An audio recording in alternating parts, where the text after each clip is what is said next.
नमस्कार मंडळी, मी ज्योती रेसिपीज मराठीमध्ये तुम्हा सर्वांचं मनापासून खूप खूप स्वागत आहे। तर आज आपण कटाची आमटी कशी बनवायची ते या व्हिडिओमध्ये बघितलेले आहोत। पुरणपोळीच्या थाळीमध्ये अशी कटाची आमटी असली की परिपूर्ण थाळी होते। बघू शकताय मस्त अशी तर्री आलेली आहे। काही टिप्स वापरलेले आहेत कटाची आमटी आळून येण्यासाठी किंवा दाटसरपणा येण्यासाठी। बघू शकताय अप्रतिम दिसत आहे, चवीलाही भन्नाट लागते। आवर्जून मागून पितील अशा पद्धतीने जर बनवलात तर बघू शकताय मस्त असं कटाची आमटी रेडी झालेली आहे म्हणू शकताय। चला तर वेळ वाया न घालवता आपण कटाच्या आमटी बनवण्यासाठी सुरुवात करूया। जेव्हा आपण पुरणाची डाळ शिजवतो कुकरला लावतो त्याच्या त्या डाळीमधलं पाणी मी या एका डब्यामध्ये काढून घेतलेलं आहे कुकरच्या। तर आता ते पाणी एका कढईमध्ये ओतून द्यायचं आहे। जर तुम्हाला जास्त कढी बनवायची असेल तर आत्ताच पाण्याचं प्रमाण वाढवू शकताय। साधं पाणी आपण या कढईमध्ये ओतून घेऊ शकतोय। तर मला एवढीच कढई पाहिजे होती आणि तेवढीच मी बनवत आहे इथं। तर आता बघू शकताय चवीनुसार थोडंसं मीठ टाकायचं आहे याच्यामध्ये आणि पाव चमचापेक्षाही थोडीशी कमी हळद टाकून घ्यायची आहे। आता या पाण्याला आपण उकळी काढून घेणार आहोत।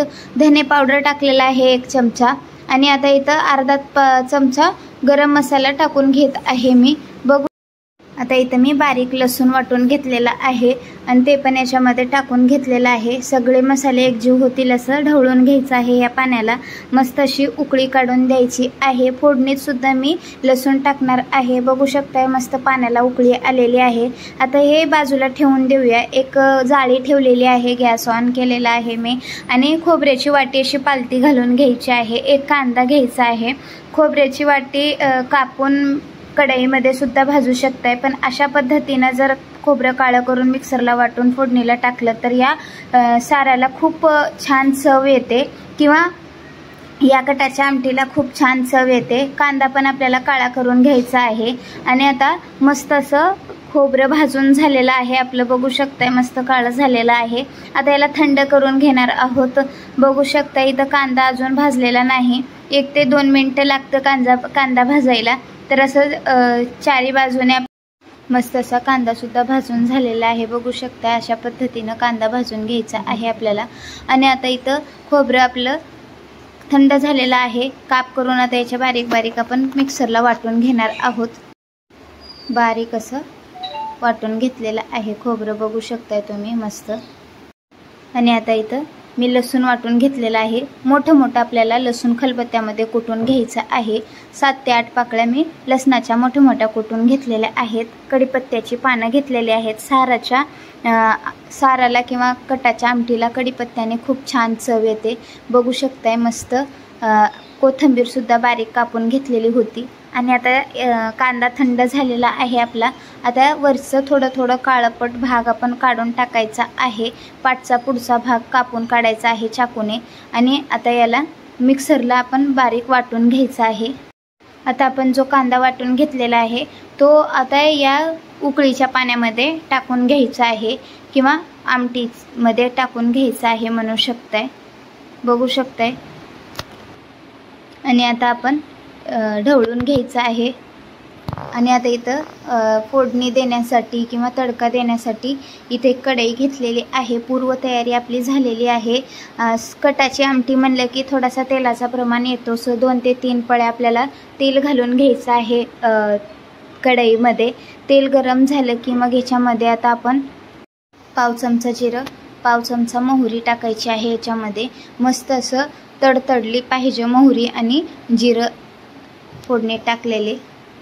आणि आता धुवून घेतलेले कढीपत्त्याचे पानं टाकून घ्यायचे आहे त्याच्यामध्ये। कढीपत्त्याने साराला किंवा कटाच्या आमटीला खूप छान टेस्ट येतं। तर बघू शकता इथं मी वाटलेले मोठं लसूण कुटून घेतलेलं याच्यामध्ये टाकून घेतलेला आहे। एकजीव करायचा आहे। हलका रंग आला की लसणाला आपल्या मग आता याच्यामध्ये आपण वाटून घेतलेलं खोबरं टाकून घ्यायचं आहे। बघू शकताय मस्त असं फ्राय करून घ्यायचं आहे खोबरं सुद्धा आपल्याला।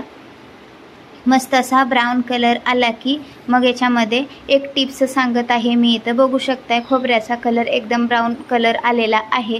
आणि आता सार आपला आळून येण्यासाठी किंवा दाटसर होण्यासाठी मी इथं नाश्त्याच्या चमच्याने 1-2 चमचे बेसन पीठ घालून घेत आहे. बेसन पीठ घातल्याने मस्त असं सार आता आपला आळून येणार आहे. आणि खमंग असं बेसन भाजून घ्यायचं आहे या तडक्यामध्ये किंवा या फोडणीमध्ये. मस्त असं बेसन भाजलं पाहिजे. पांढरट जे दिसत आहे ते पण ब्राऊन झालं पाहिजे. पीठ खमंग भाजलं की मग याच्यामध्ये किंवा तळून घेतलं की खमंग वास पण येतो आणि ब्राऊन कलर पण दिसतो. हलका ब्राऊन कलर दिसत आहे, तुम्ही बघू शकताय. गॅसची फ्लेम एकदम मीडियम करून घ्यायची आहे. आणि वर्षभराचा साठवणुकीचा जो मसाला असतो आपला काळा मसाला याच्यामध्ये टाकायचा आहे. तिखटप्रमाणे कमी जास्ती करू शकताय. मी इथं 1.5 चमचा टाकत आहे. पाऊण चमचा मी इथं काश्मीरी लाल मिरची पावडर घेतलेली आहे. बघू शकताय. एकजीव करून घ्यायचं आहे आपले मसाले. गॅसची फ्लेम लक्षात कमीच ठेवायची आहे. आणि आता आपण जे साराचं पाणी उकळवून घेतलं होतं मसाले टाकून सगळे, ते आता याच्यामध्ये ओतून द्यायचं आहे. बघू शकताय मस्त असं ओतून द्यायचं आहे. आणि थोडीशी उकळी काढून घ्यायची आहे. 1 ते 1.5 मिनिटं आपल्याला उकळी काढून घ्यायची आहे याची. आणि आता इथं मी कोथिंबीर टाकलेली आहे वरनं बारीक अशी कापून धुवून. तर उकळी आलेली आहे बघू शकताय. मस्त असं त्याच्यावर लिंबू पिळून घ्यायचं आहे. लिंबू पिळणं ऑप्शनल आहे, पण लिंबू पिळून जे चव येते या कटाच्या आमटीला मस्त लागते, भन्नाट लागते. आवर्जून मी सांगते की लिंबू तुम्ही याच्यामध्ये पिळून घ्या. चिंच काय लोक चिंच पण टाकतात, पण मी इथं चिंचेचा वापर न करता इथं मी लिंबू पिळून घेत आहे. आणि आता थोडा वेळ झाकण ठेवून गॅस बंद करून घ्यायचा आहे. बघू शकताय मस्त असं कटाची आमटी आता आपली रेडी झालेली आहे म्हणू शकताय.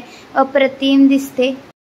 मी एका भांड्यामध्ये आता काढून घेतलेली आहे. मस्त अशी कटाची आमटी किंवा सार म्हणू शकता याला. मस्त अशी रेडी झालेली आहे. तर्रीदार दिसत आहे.